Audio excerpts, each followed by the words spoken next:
السلام علیکم ورحمۃ اللہ وبرکاتہ۔ آج کا ہمارا ٹاپک ہے شعبان کی حقیقت، یعنی شعبان میں کون سے اعمال ہیں جن کی فضیلت ہے، جو ہمیں کرنے چاہیے، اور کون سی ایسی چیزیں ہیں جو من گھڑت روایات اور من گھڑت عقائد ہم نے لے لیے ہیں اور ان سے ہم ان کو عبادات کی شکل دیتے ہیں، ان سے ہمیں بچنا ہے۔ تو آج ہم نے شعبان کی حقیقت کو جاننا ہے قرآن و سنت کی روشنی میں۔ تو اس میں مختلف علماء جو ہیں وہ اپنا اپنا نظریہ بیان کرتے ہیں۔ تو نحمدہ و نصلی علی رسول کریم۔ ہم سب جانتے ہیں کہ دین اسلام ایک وے آف لائف ہے۔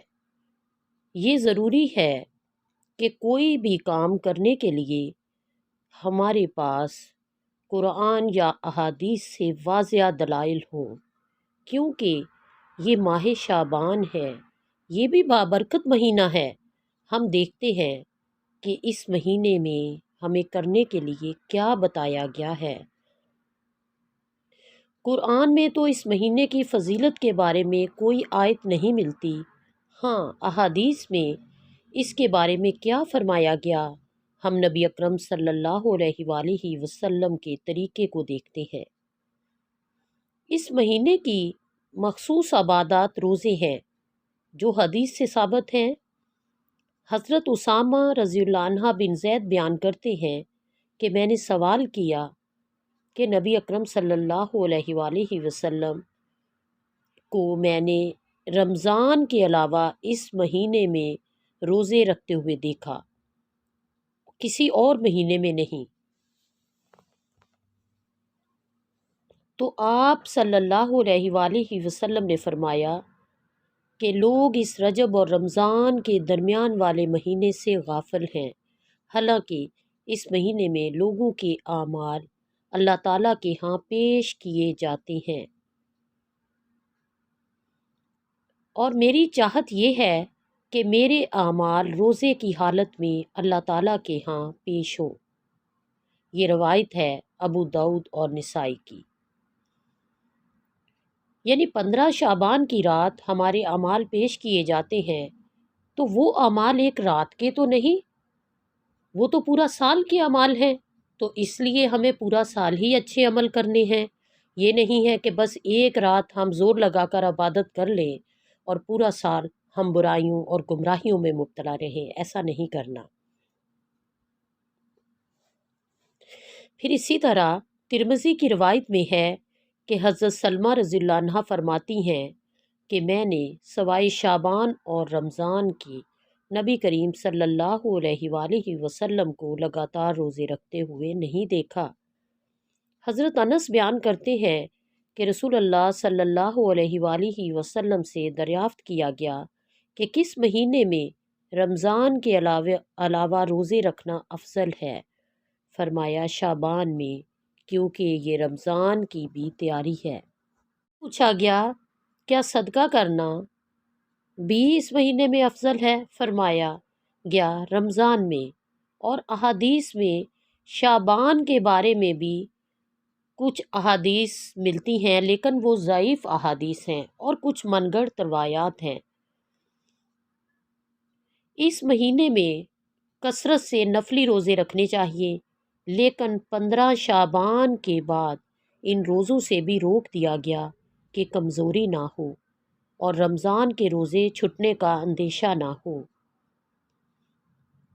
کیونکہ یہ ہوتا ہے کہ ہم لگاتار جب روزے رکھتے ہیں تو انسان کو ویکنس ہو جاتی ہے، کمزوری کی وجہ سے اس کے روزے چھوٹنے کا خطرہ ہو جاتا ہے۔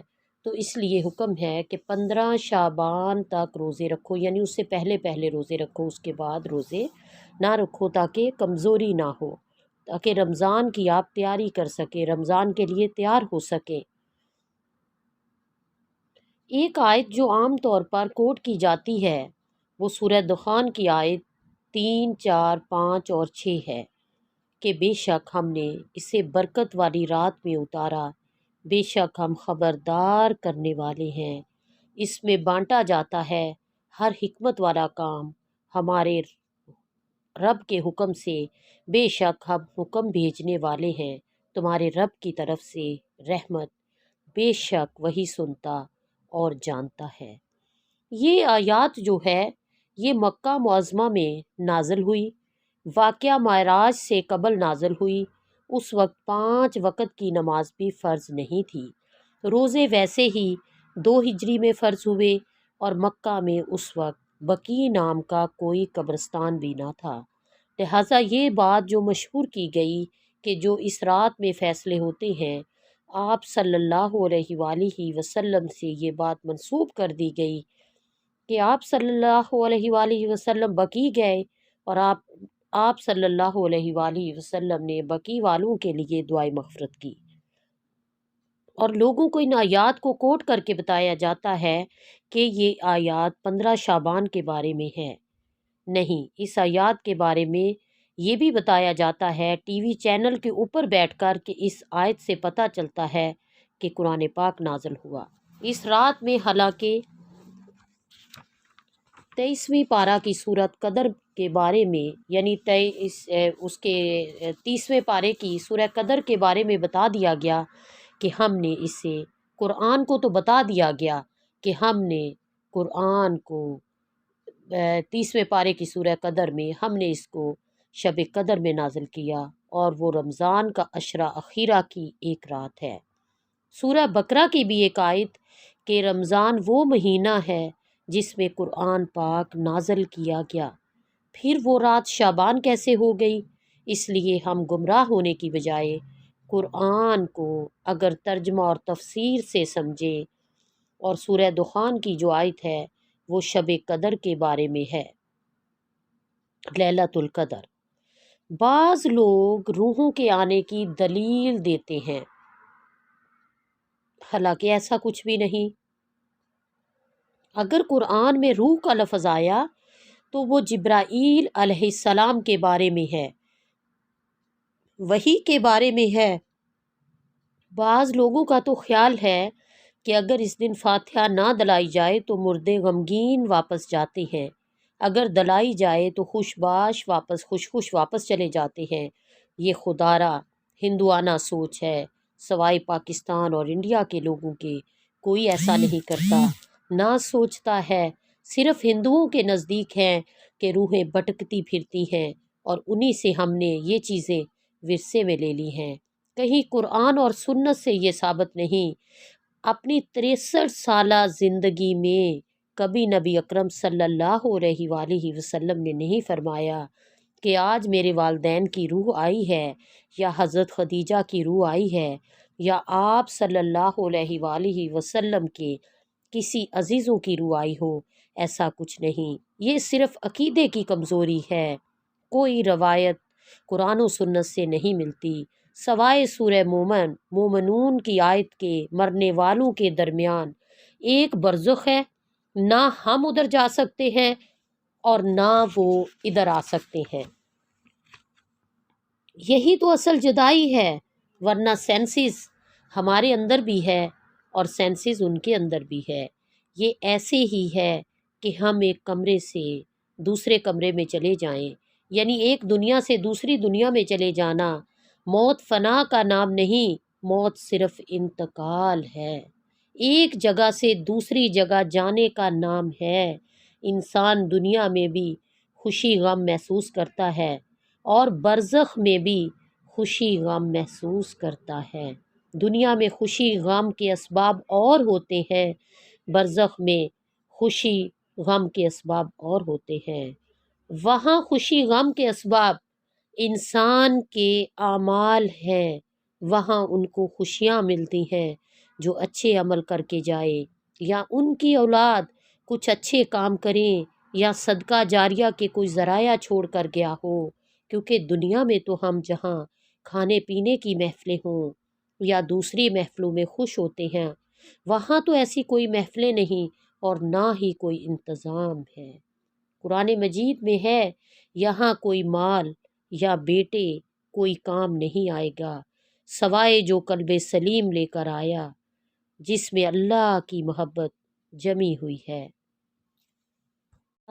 آتش بازی کی بھی اس رات میں کوئی حقیقت نہیں۔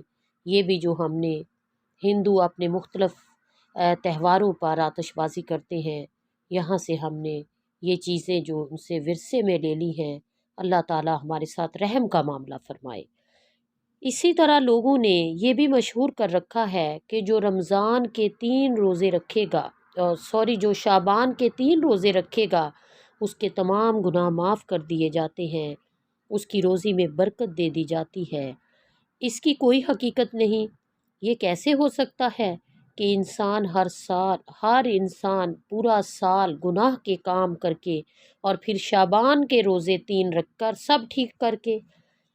اسلام شارٹ کٹ کا نام نہیں ہے، اسلام چند مخصوص عبادات کا نام نہیں ہے، اسلام وے آف لائف ہے، طریقہ زندگی ہے۔ اس میں اللہ کے حقوق بھی ہیں اور بندوں کے حقوق بھی ہیں۔ یہ کس طرح ہو سکتا ہے کہ ایک شخص دوسروں کے حقوق پر ڈاکہ ڈالے، کسی کو طعنہ دے، کسی کی چغلی کرے، کسی کے گھر میں آگ لگوائے، کسی کو ستائے، کسی کو مارے اور حرام خوری کرے، اور پھر چند کام کر کے، حلوے پکا کر اور کھا کر اور چند مخصوص عبادات مخصوص وقت میں کر کے سمجھے کہ بس اس کی تو ذمہ داری پوری ہو گئی؟ احادیث اور قرآن کی روح سے تو ایسا کہیں بھی نہیں پتہ چلتا۔ ضروری نہیں کہ آپ نے 15 شعبان کی رات ہی جاگ کر عبادت کرنی ہے، آپ 13 کو بھی کر لیں، آپ 14 کو بھی کر لیں، کسی بھی رات میں اللہ کے آگے روئیں گڑ گڑائیں، وہ تو رب کریم کسی وقت بھی آپ کے گناہوں کو معاف کر سکتا ہے۔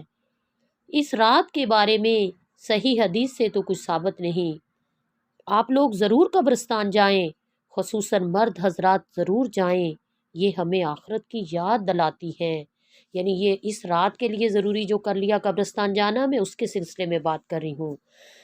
خصوصاً مرد حضرات ضرور جائیں، یہ ہمیں آخرت کی یاد دلاتی ہے اور دنیا سے بے رغبت کرتی ہے۔ یعنی قبرستان جو ہے، قبرستان جانا 15 شعبان سے ہی مخصوص نہ کریں، پلیز جب چاہیں قبرستان جائیں، ہفتہ 10 دن میں ضرور قبرستان کا چکر لگایا کریں۔ اور عورتوں کے لیے قبرستان جانا منع نہیں ہے، عورتیں قبرستان جائیں لیکن وویلا نہ کریں، وہاں جا کر آہو پکار نہ کریں، وویلا نہ کریں۔